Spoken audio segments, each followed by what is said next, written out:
Tomorrow, Ontario is set to release new projections about what's coming. Premier Doug Ford has said the picture is so dire, he says you'll fall off your chair when you hear it. Yet he is waiting to impose tighter public health restrictions. Abigail Bimman has our top story on what's driving the surge in cases and what must be done to slow it down. Criticized for threatening tougher restrictions and dangling upcoming modeling for days. Well, we worked all weekend. Ontario's premier is still tight-lipped. We'll be going to cabinet with recommendations. We'll make an announcement tomorrow. Sources who have seen the modeling tell Global News by the end of the month, cases could double to more than 6,000 a day, and that's a conservative estimate.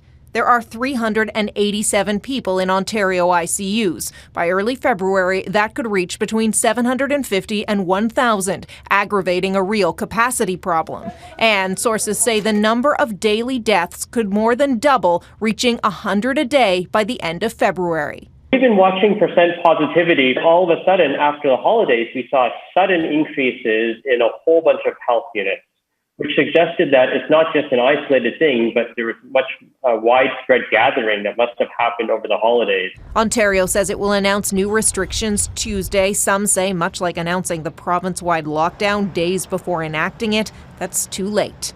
The time to act is now. A curfew like Quebec's now off the table. It was not recommended by the health table. We are slowly descending into the madness of trying to lock up everybody. Infectious disease specialist Dr. Neil Rao believes the focus should be on hospitals dealing with the strain. He supports moving patients to other hospitals and delaying elective surgeries.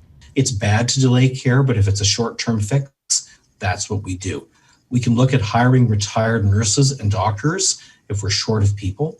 We can look at deploying people who are family doctors who are working from home remotely to help out in urgent care settings or in tent hospitals. And with mobility data showing Ontarians flooding retail pre-lockdown and not enough people working from home, underlying the stark numbers is another question.